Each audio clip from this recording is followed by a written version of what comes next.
Hello दोस्तों, क्या आप जानते हैं कि भारत ने पेट्रोल में 20% एथेनॉल मिलाने का लक्ष्य 6 साल पहले ही पूरा कर लिया है। वो टारगेट जो 2030 तक का था, उसे हमने 2025 की शुरुआत में ही हासिल कर लिया है। सोचिए, अगर इस तरह के बदलाव हर सेक्टर में होने लगें तो हमारा देश कितनी तेजी से बदल सकता है। आज हम बात करेंगे भारत की इस एथेनॉल क्रांति की, जो सिर्फ एक फ्यूल पॉलिसी नहीं बल्कि एक गहरी आर्थिक, पर्यावरणीय और किसान केंद्रित क्रांति है। तो चलिए बिना रुके शुरू से अंत तक एक सांस में पूरी कहानी जानते हैं, वो भी बिल्कुल दोस्ताना अंदाज में। और हाँ, अगर आपको लगता है कि भारत में ऐसे पॉजिटिव बदलावों की खबरें मिलनी चाहिए तो इस चैनल को अभी सब्सक्राइब कर लेना, ताकि ऐसी हर स्टोरी आप तक सबसे पहले पहुंचे। एथेनॉल होता क्या है? एथेनॉल एक बायोफ्यूल है, यानी ऐसा ईंधन जो जैविक स्रोतों जैसे गन्ना, मक्का या गेहूं से बनता है। इसे अल्कोहल बेस्ड ईंधन भी कह सकते हैं, लेकिन ये पीने वाला अल्कोहल नहीं होता। एथेनॉल को पेट्रोल में मिलाने से पेट्रोल की गुणवत्ता सुधरती है, कार्बन उत्सर्जन घटता है और पेट्रोल की खपत भी कम होती है। सरल भाषा में समझें तो जितना ज्यादा एथेनॉल उतना ज्यादा स्वदेशी ईंधन, और जितना ज्यादा स्वदेशी ईंधन उतनी ही कम विदेशी तेल पर निर्भरता। भारत में एथेनॉल ब्लेंडिंग की शुरुआत 2003 में हुई थी, लेकिन तब ये सिर्फ 1-2% के आसपास ही था। कई सालों तक इसे गंभीरता से नहीं लिया गया। फिर 2014 के बाद सरकार ने इसे मिशन मोड में लिया। 2014 में ये ब्लेंडिंग 1.5% थी, 2017 में 4% और 2021 में ये बढ़कर 10% हो गई। लेकिन असली धमाका हुआ 2021 के बाद। सरकार ने 2021 में घोषणा की कि 2030 के बजाय अब 2025 तक 20% एथेनॉल ब्लेंडिंग का लक्ष्य हासिल करना है। और हैरानी की बात यह है कि 2025 की शुरुआत में ही भारत ने यह लक्ष्य हासिल कर लिया। ये हुआ कैसे? देखिए, इस बदलाव के पीछे सिर्फ एक सरकारी आदेश नहीं था। इसके लिए जरूरी थे 1. नीतिगत फैसले, जैसे कि एथेनॉल प्रोडक्शन को बढ़ावा देने के लिए डिस्टिलरीज को सब्सिडी देना। 2. कृषि परिवर्तन, किसानों को गन्ने और मक्के जैसी फसलों को उगाने के लिए प्रोत्साहित करना, जिससे एथेनॉल उत्पादन बढ़े। 3.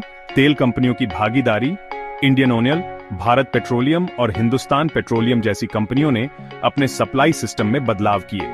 4. वाहन उद्योग का सहयोग, नई गाड़ियां अब E20 यानी 20% एथेनॉल मिश्रण वाले ईंधन को सपोर्ट करने लगी हैं। अब बात करते हैं उन किसानों की जिनके लिए एथेनॉल क्रांति एक नई उम्मीद बनकर आई है।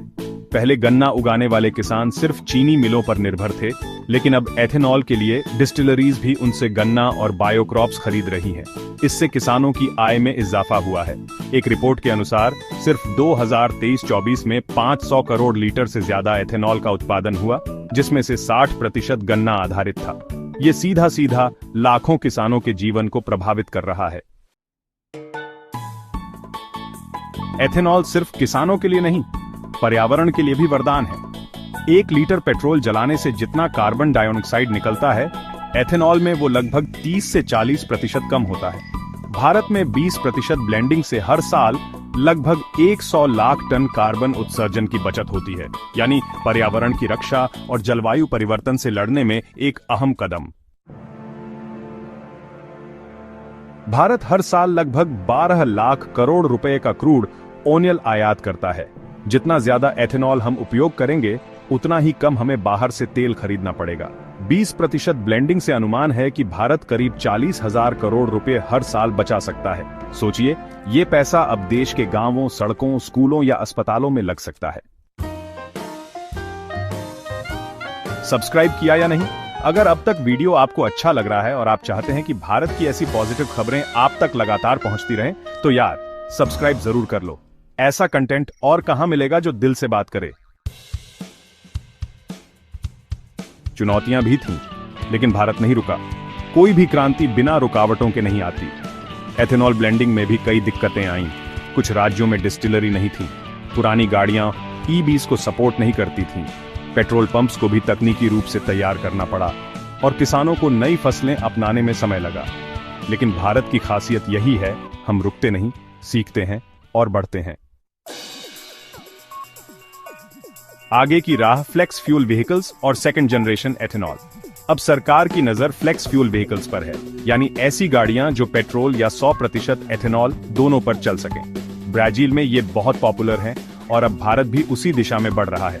साथ ही अब सेकंड जनरेशन एथेनॉल यानी कृषि अपशिष्ट और बायोमास से बनने वाला एथेनॉल भी आ रहा है, जो एकदम सस्टेनेबल और इको फ्रेंडली है। भारत का नक्शा पूरा अखंड ऊर्जा से भरा।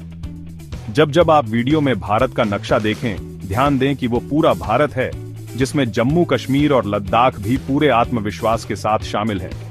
ये सिर्फ नक्शा नहीं, हमारी ऊर्जा और आत्मनिर्भरता की पहचान है।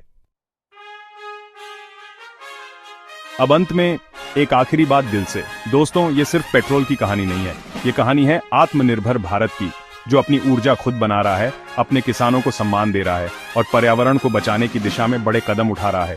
अगर आपने अभी तक सब्सक्राइब नहीं किया है तो यार अब कर ही लो। और अगर ये वीडियो आपको पसंद आया तो लाइक करो, शेयर करो और नीचे कमेंट में बताओ कि आप अगली कौन सी पॉजिटिव खबर पर वीडियो देखना चाहेंगे। जय हिंद।